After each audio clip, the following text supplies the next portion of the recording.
You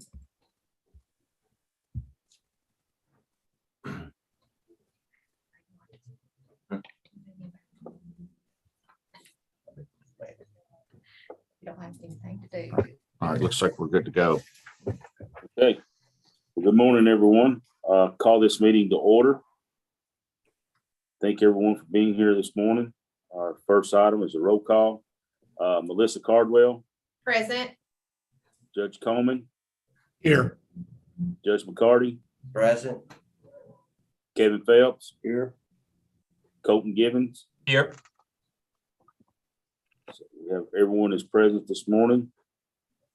Next item is approval of our regular scheduled meeting minutes from 6/15/2022. If there's no additions or corrections to the minutes, entertain a motion to accept them as presented. So moved. Judge Coleman, Second. second by Colton. Is there any discussion? Not hearing any. All in favor of this motion, since we're on Zoom, will you please raise your hand?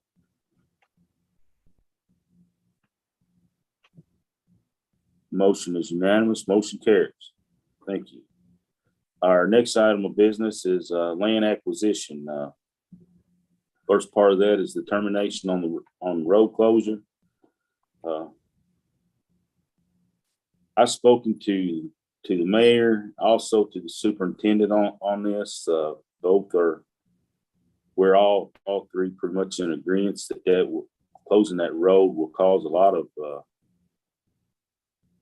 of problems, especially with our school system of the mornings and the afternoons, because that is the best bus route in and out for our school system. The turns at the light makes it tough on the bus drivers, but also it's becomes a traffic hindrance in town while school is in.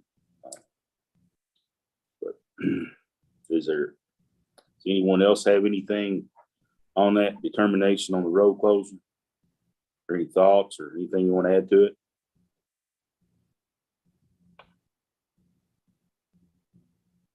If not, then we'll go to the pursuit of the right of way.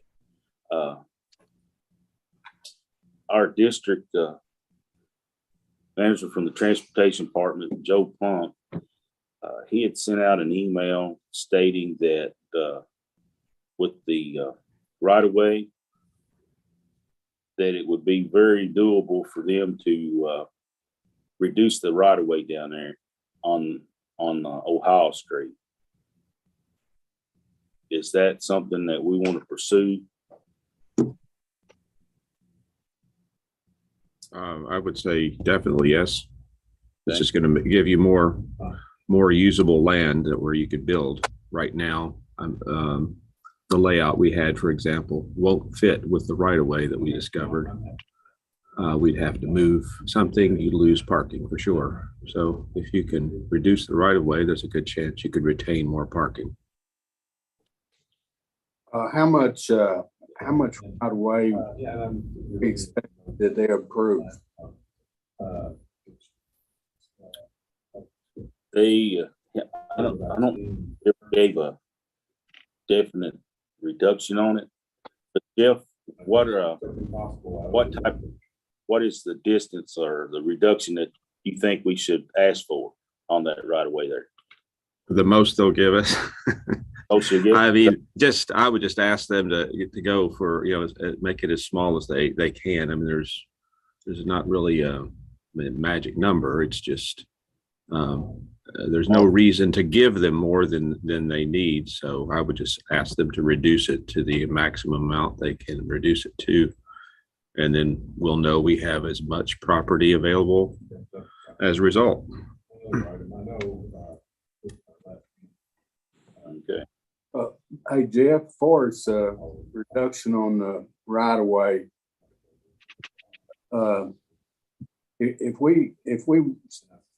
If they needed more right of way, wouldn't it be better for us if it was over on the parking side? I know that would probably, but in future road repair or whatever, if they could ease that direction a little bit. Just say we could narrow it down to 2 feet shoulder on the court, on the justice side. If they needed more on the other side, it wouldn't be more favorable over there.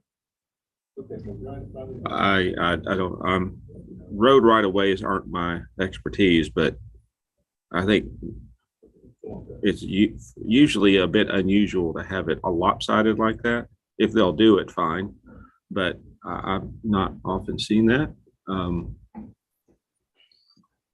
The reality is wherever you have a right of way, you can't put anything on it. So it's still to our benefit to make it as narrow as possible on both sides, because if you shift more of it to the north side, then that's still going to have an impact on your parking lot.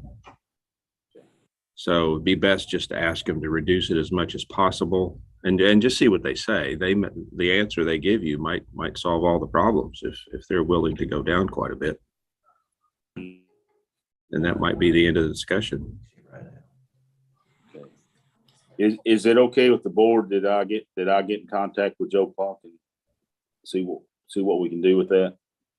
How much they're willing to reduce that? I think that's a good idea. Yeah, good idea. Absolutely. Here's one other question that you probably ought to raise with him. Okay. I just thought about this and talking with Mark yesterday. But if you're giving them this 30-foot easement, that implies they're going to be driving through there. I think a lot of times on the state road, they have a process to put a new driveway in. They have to approve that. So you might ask him that, the purpose of this right of way you're doing is to give them vehicular access to the back of their building. Do they need to approve a new driveway entrance off of their road? Just see what he says. It's probably not a big deal, other than I think there's a process to it. You can't just go out and do it. You have to have some sort of a form or approval from them, I think. I don't know. We don't normally do those ourselves, but I'm aware that sometimes is an issue, usually on busier roads.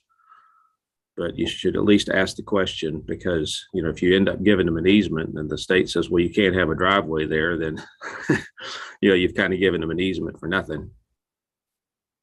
Okay. So, and then so that's just a question. He should know that off the top of his head, I would imagine.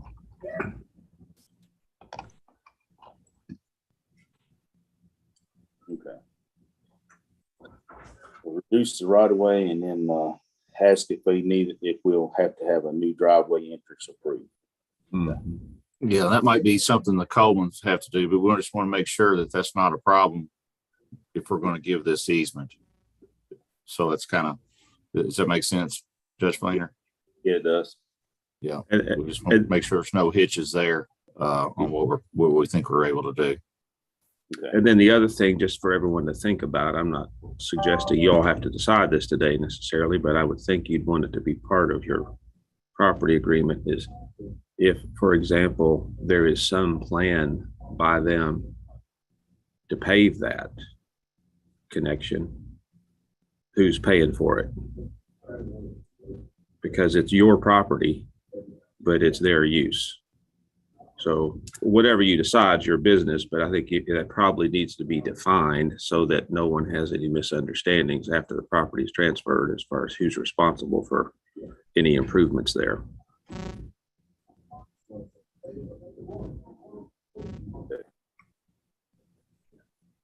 Joe Plunk won't care about that, but I guess, between the property owner and you all will have an interest in it financially.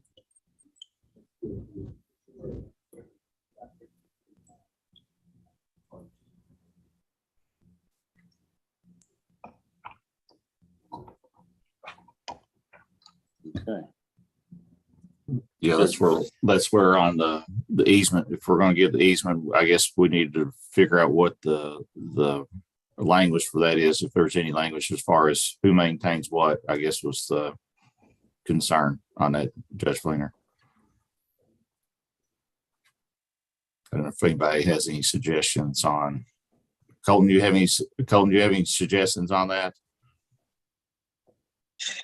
Not really. I'm not the real estate attorney here, so I've kind of exhausted my knowledge as far as how these types of things work, unfortunately. Okay. Is that something where we need to have somebody work that up for us? I'm thinking out loud because this could be, permanent.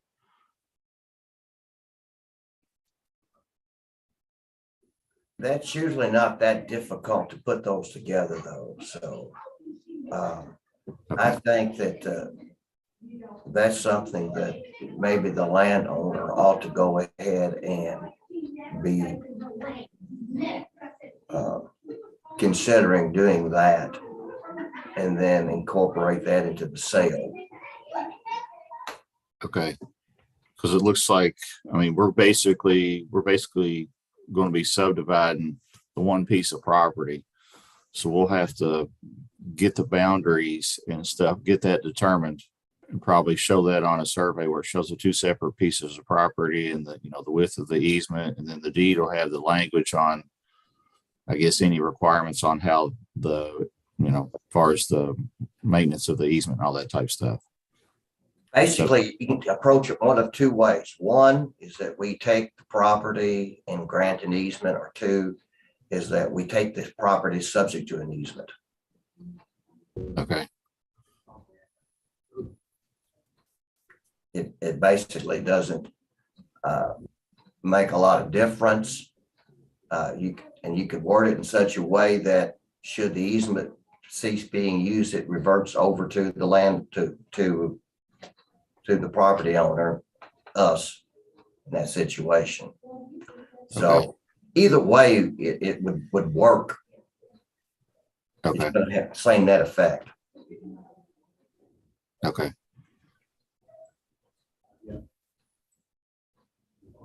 So Jeff, we still need to define the actual size of the property we're going to end up having, right?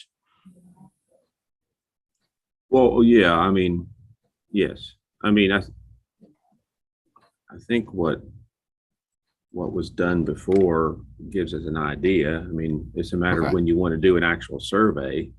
Normally we don't get surveys till you actually own the property, but you could get it early if you want to, if you feel like it's better to define it now. But if you do that, then I would suggest a full-blown survey, not just what we got before, which is just boundaries. If you're, in other words, you're going to hire someone to go out and do a survey again, you might as well just have them finish the job. But yeah, you're right. You'd have to consider everything related to the easement and all while you're doing it, so you don't have to revisit it yet a third time. All right. So right now we have one larger piece of property. We got to get it into two pieces of property, correct? So that we can purchase the smaller piece. So, but we're still not at the point where it's still one large piece of property, correct? Right. Well, actually, yeah, it's a combination of various tracks, but yes. Okay. Okay. I just didn't know, if we're taking if we have one specific portion that we're taking, I guess we got to have that divided up before we can purchase it, correct? Yeah, we did that one survey. Of course, we're going to have to make some adjustments with regard to the easement on it, but I think we're pretty close on that. We may decide how we're doing. I guess the question I've got, Jeff, obviously the question of this easement is just for access to the back of the building. Can we incorporate that into our design where, we're using it too, as far as accessing parking? I don't think it has to be an exclusive easement. I think I would think that we would want to be able to use that, and that may give us more parking as well. You understand what I'm trying to say? I do. I think the reality is, with it only being 30 feet, you're not going to get anything in that space as a standalone space. It's too narrow. The only way you're going to do what you just stated is basically to move the parking that we're showing over, and then just have them drive through your parking lot to get to the back of the building. And then, in which case, it's not really much of an easement. You just got a connection at that point, you know? Because in 30 feet, there's really not much you can do there, you know, as a singular piece. I just think that, I guess I'm just trying to say if we can utilize both parties utilize the easement, would that allow us a better access to our parking rather than taking up driveways in that area and not using the easement? I mean, if you'd like, I could show, I've got this up on my screen. I could show it and then everyone can kind of look at it and see what they, you know, it's a bit kind of hard to visualize verbally. So is that good if I show that? I think it'd be good. Okay. Okay.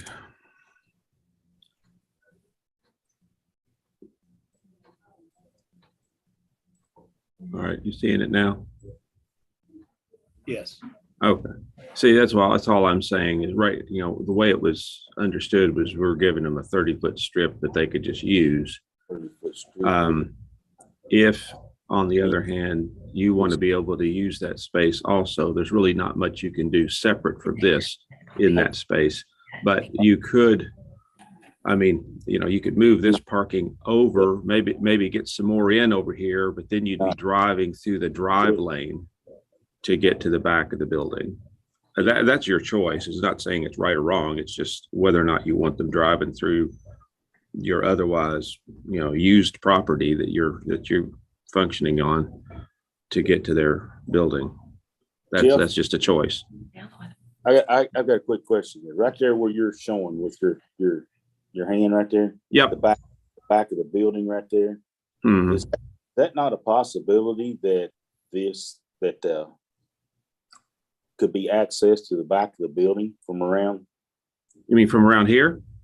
Down on the other end of right Oh, here. down Right here? Yeah, come in. I don't, I mean, you could get like a small truck in there. You can, you know, what this loop that our engineer showed was basically just a pickup truck, you know, that's about the size of that is the maneuverability. So theoretically, I guess you could drive around here because they've got this little protrusion on the back that they'd have to get around, but it's possible, I guess. I mean, that's, I mean, if that was possible there, then we wouldn't even have to have an easement off Old House Street for that. If the property owners would think that's sufficient for them. I think as it stands right now, Judge, it probably would not, that there's not a lot of room between the building and the property line. That we've been trying to maybe look at trying to buy some of that other property so we could widen that area. We're just not there yet. But it's not quite enough room now to do much. Okay. Well, then if you were to acquire that other piece of property, then you wouldn't need that easement off of here then, right? Could we get some more? Yeah, it depends what we get. We'd really like to, you know, to be able to, like where these trees are along that line there, be able to get off that and really expand that. But we haven't been able to get that done yet. Gotcha.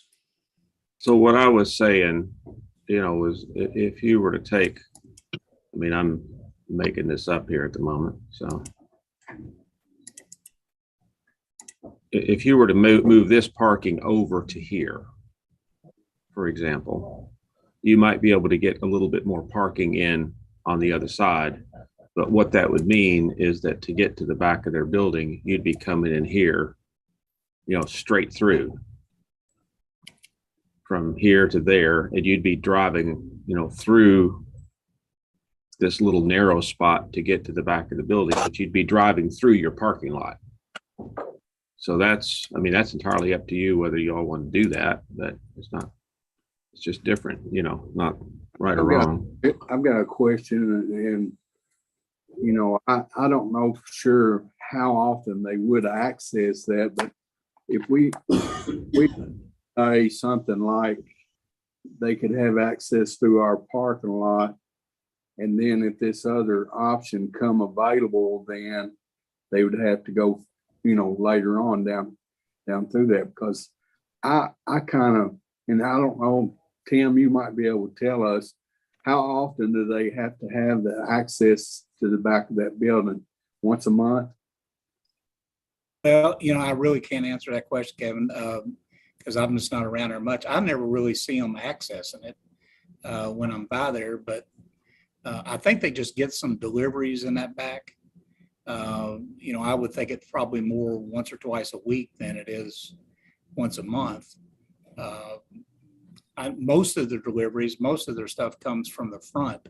Their truck comes in and they load in from the front, but they've got a big door in the back that they utilize for, I think, some of their hydraulic stuff that they do. But I don't think it's very often used. So, as the building is used right now, I don't think it'd be a big problem to go through the parking lot. But that's, In which case, if you did that, I don't know, would you need to then have, just basically what amounts to a rectangular easement, kind of right. Oh, sorry. Zoom in here to get I this. think you could probably set it up in such a way that they make it a one-way trip. Come in one way, you go out another way. And that way it would take up less room, and it would be something that wouldn't burden us too much either. Yeah, I guess what I'm saying is you'd still have a little spot here that you'd have to grant an easement through to get from, the parking lot to their property, right? I guess. Because you'd have to have a connection here so they could get to it. Have to have an opening right there in front of the doorway.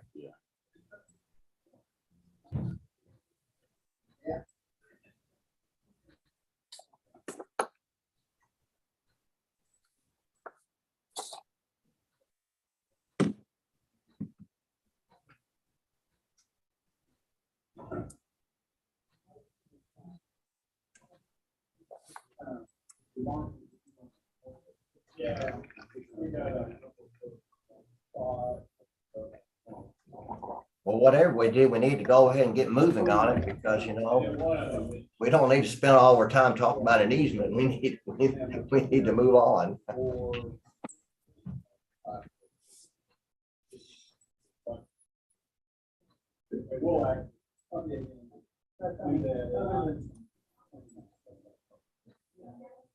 Okay. All right. Well, is there anything else on the easement at this point, at this time? I don't know if we solved anything or not. I think from the property owner's perspective, they'll be glad to do whatever it takes. As long as we have access to the back of that building, if it's through the parking lot, through the side, whatever works best for how the diagram of the property is, it would be fine with them, so. I think the way we need to approach it is that we need to see what the proposal is and say yay or nay to it. Okay. All right. Put it right. Let's take a look at it. Okay. Is that good with everyone? Once we get I guess we're gonna be waiting for the surveys and then make a decision on how they come out on the easement part of it. Gentlemen, do y'all have anything working for that, or I'm sorry, what was that? as far as we got to get the property divided in order to be able to purchase the piece of property? Yeah, we're getting the deed work finished up to get everything in one organization. We can deed off. And Okay. we've got that one survey of that property. If we come, I think that's pretty much going to be the lines, and we just need to figure out where the easement's coming across. Okay.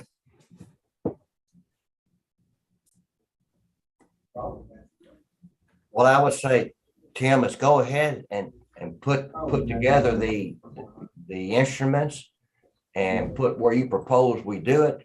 And like I said, we could say, yeah, that's a good idea, or no, that's not a good idea.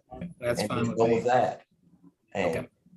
that's what I would say. It's just, and you understand what the situation is. We want a situation where so long as it's being used, they can go across the back end back there and use it, but if it stopped being used, then that right ceases. And we can go back, and if another way is developed, then that's fine too. And if I could just say one thing, well, more that I'm hearing this, since Judge Coleman, and their group already has this surveyor working on it, it might just be best just let him finish everything that's needed for the property transfer, the easement, all that stuff, just be done with it. And because it's just boundaries at that point. And then once that's all done, once Judge Fleener has talked to Mr. Plunk and we figured out what they're going to do about the right of way or all of that, then once all that's settled as part of the project, we can just get a separate survey done that has everything, topos, utilities, and just start over with that, because it's going to be a much more detailed survey anyhow. So that might be better just to wait till some of those issues are completely worked out. You've got the property in hand with whatever boundaries you have, and then just get our own survey. That's kind of my 2 cents. Okay. All right. Then we'll wait on the surveys to be completed and make the decision on that. We'll get that done right away. Thank you, Judge Coleman. Our next business approval, e-common project web service plan room service quote. I think Mark sent them out to everyone.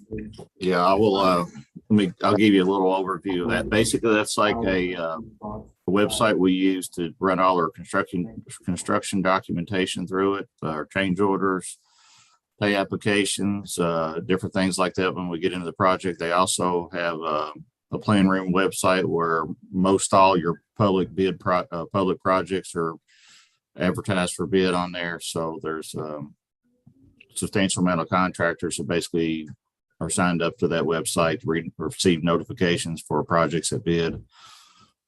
They were able to download the project plans and review those, and of course potentially give bids on the projects.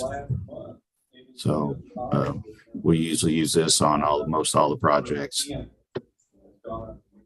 So that's basically what that is, and that's through Lynn Imaging in Lexington.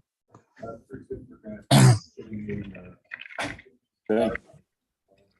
Does anyone have questions on with Lynn Imaging or with the quote? If not, I'd entertain a motion to approve them for the service. I move we approve them for this service.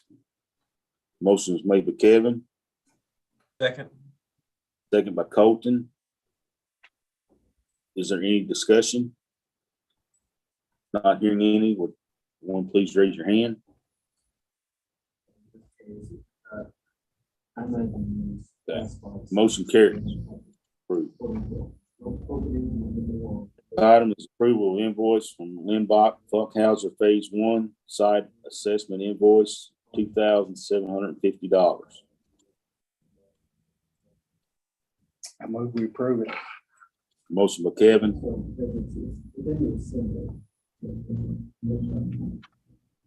I'll second. second by Colton. Is there any discussion? If not, everyone please raise your hand. Carries. Is there any other business to bring before the board this morning?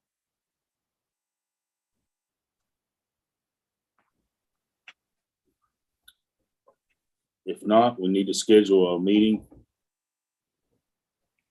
Judge Fleener, I just wanted to say that we voted last time to do the brownfield application. I waited till we had the financing finished up, just as far as make sure, payment and whatnot, but I have given them direction to go ahead and start on that here not too long ago, just so everybody knows. That's something we approved at the last meeting. I just want to let you know that I do have them starting on that. Okay. Okay. We had a survey before our next scheduled meeting. Is that the plan? Judge Cohen, do you know that if we'll have a survey by our next meeting or not? I would think so. I mean, he's already done, the majority of the work on there as far as that site where the courthouse would be. Now, we hadn't surveyed across road with the parking, but I'll get that done. I would think so.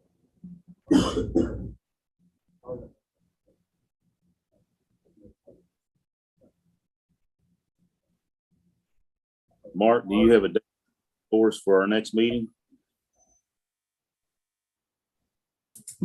Say it again, Judge. I didn't catch that. A date for our next meeting? Yeah, I'm looking. Let me look here real quick.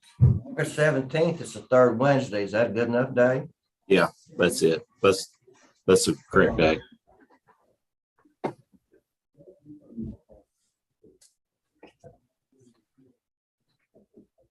We're gonna do it by Zoom also. That's fine with me. Okay. Everyone good with it? Can everyone be here? 8 o'clock. All right. All right. Nothing to bring before the board at this time. Entertain a motion to adjourn. Second. Motion by Judge Coleman, Judge McCarty. All in favor, sign off from Zoom. Thank you all. Have a good day. All right, thank you much. Thank you.